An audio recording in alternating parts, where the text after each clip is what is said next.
Hey, what's up? I'm back once again with some comic reviews for the week of May 30th, 2012. We are officially at the halfway point of 2012, and I have to say that it's been a damn good week in comics, or at least for what I read. First two things I'm going to talk about, one of the best I'm going to talk about on here, and one of them which didn't quite measure up but still managed to do pretty good. Now let's go with that latter first. I talk about Swamp Thing and Animal Man on here and how I'm always satisfied with it. And I didn't think the annual was going to be quite up to par, but once again, job continues to be done well on Animal Man, this time with annual number 1. Buddy Baker, the Animal Man, is not really present in this issue. We only get him for about maybe one panel. This is primarily a backstory which is told from Socks the Cat to Maxine Baker as they manage to kind of stop and catch their breath a little bit while they're running from the forces of the rot which continue to pursue them. And Maxine is curious as to exactly, who the Swamp Thing is and why exactly it's so important that they help find him to teach her how to use her powers. We get a very similar story told in this issue with a flashback to 1894 and one of the first times that the rot actually attempted to en masse attack the Earth itself.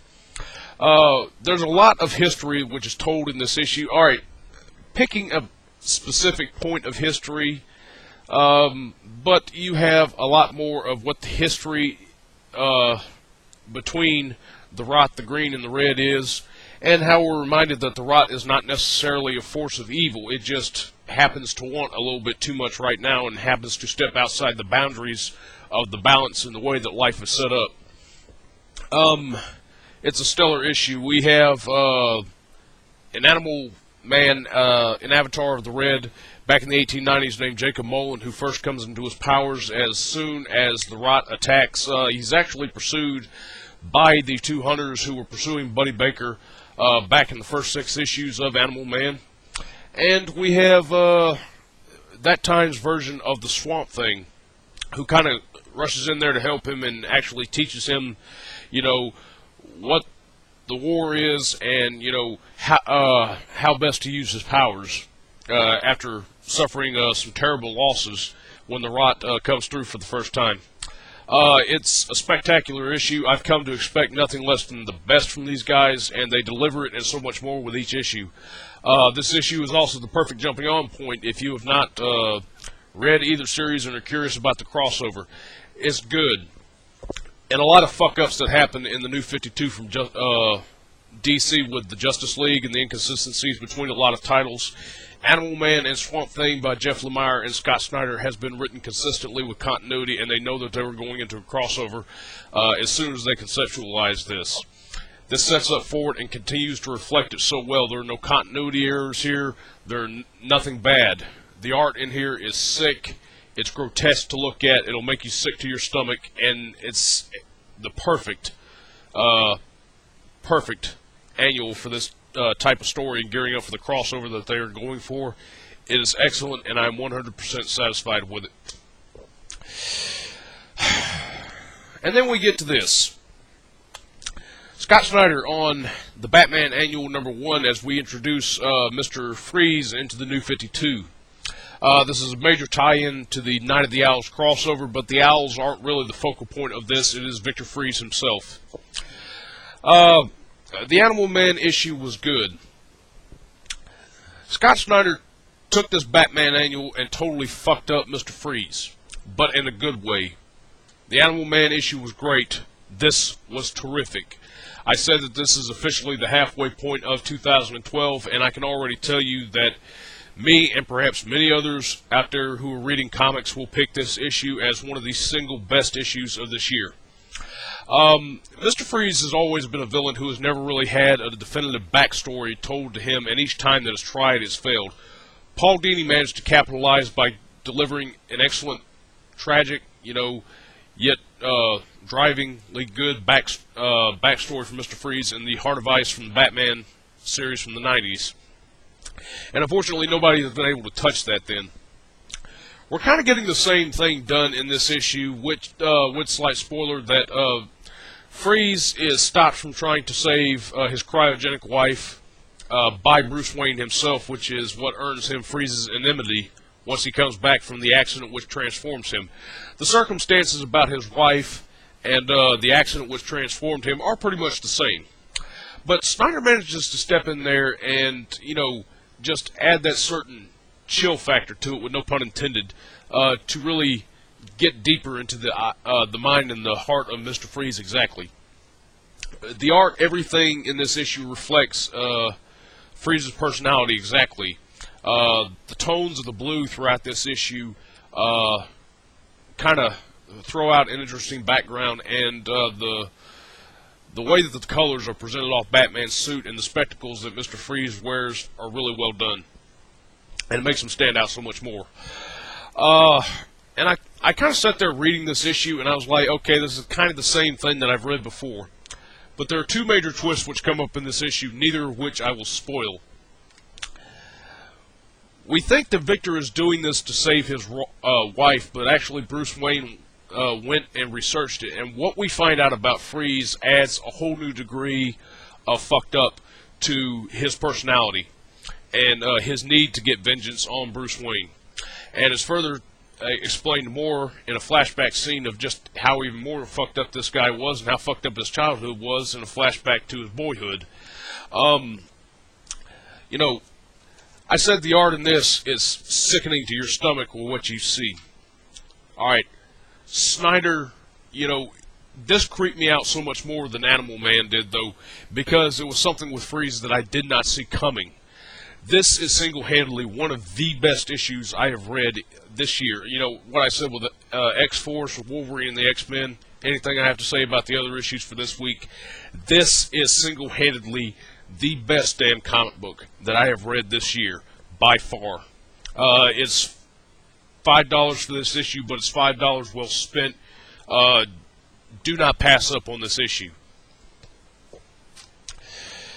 Woo! That was good stuff. I'm afraid that the other comics I have kind of pale in comparison, but I will try to sum them up as best as I can by saying that they are still good. Let's jump off with something that people may or may not get back into since it's returning.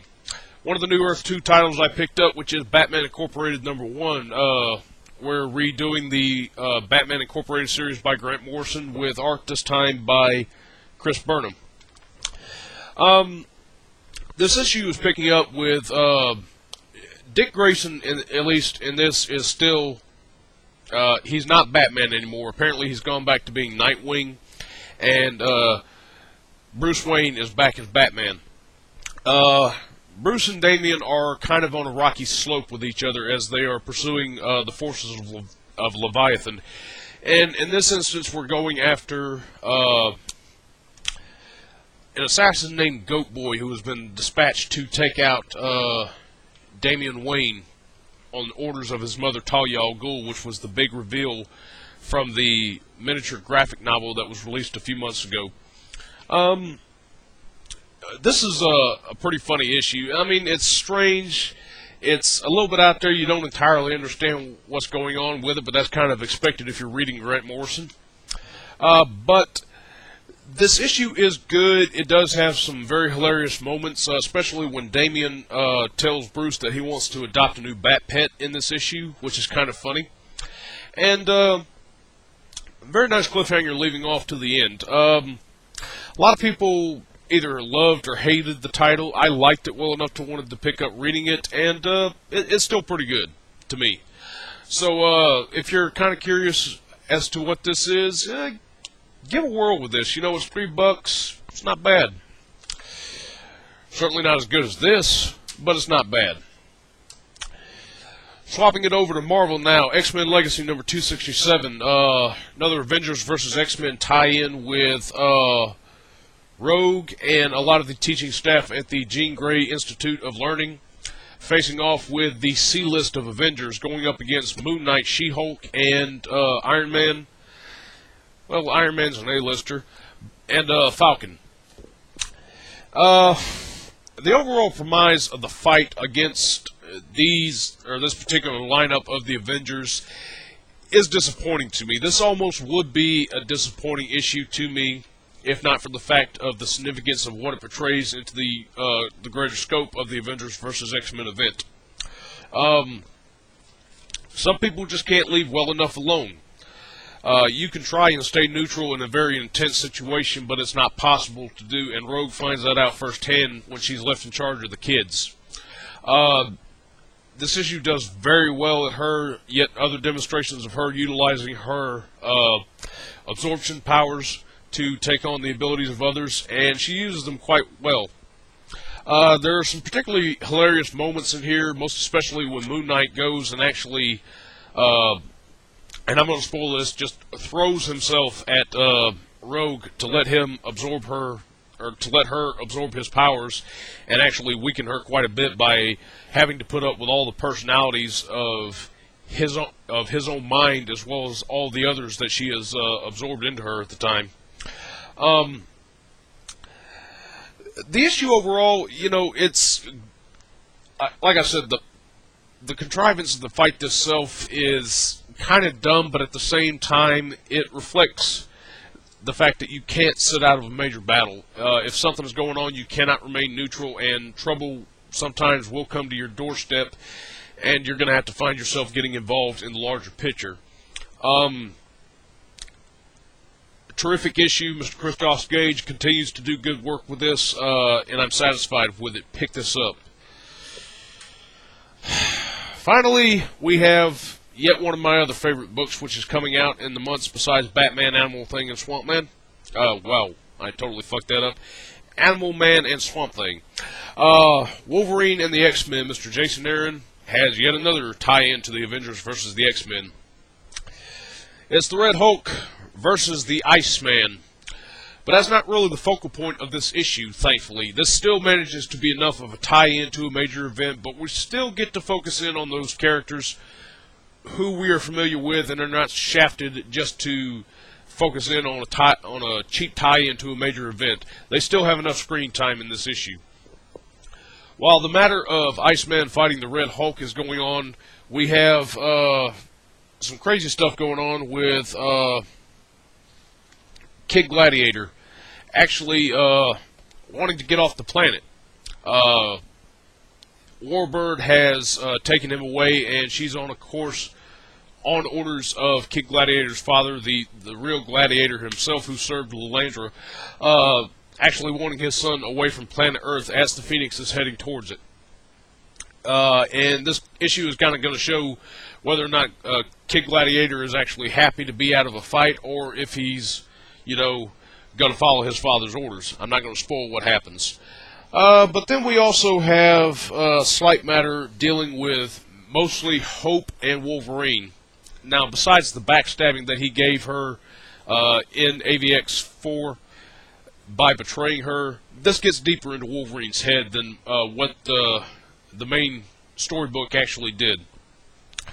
And, you know, I enjoy the serious conflict that Wolverine has, while we still manage to have some hilarity throughout the issue. But there again, like I called with the last issue, Chris, please, I'd actually ask you to talk a little bit about this in your review of this book. Because, you know, we're still rooting for Wolverine. You know, I understand Cyclops is a dick, and, you know, I'm not going to argue with that.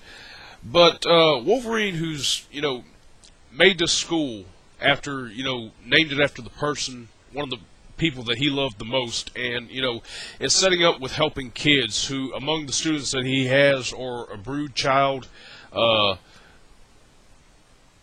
newly reincarnated angel, and a teenage clone of Apocalypse among his students.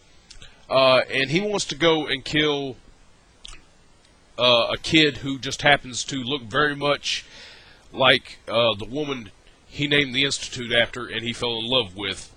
You know, I understand the conflict of him going into this and possibly having to kill Hope, but it still screams a huge contradiction out there, and it's something that has still bugged me. Not enough to where I would stop reading this title, but it's still something that kind of just nags at me a little bit about his hypocrisy. But overall, Wolverine and the X-Men is still a solid issue. There's some good stuff in here, as always. Jason Aaron continues to do well with it, and you can't go wrong with this. And that does it for my comic reviews. I hope you guys enjoyed it, and until next time, I will catch you guys on the flip side. So until then,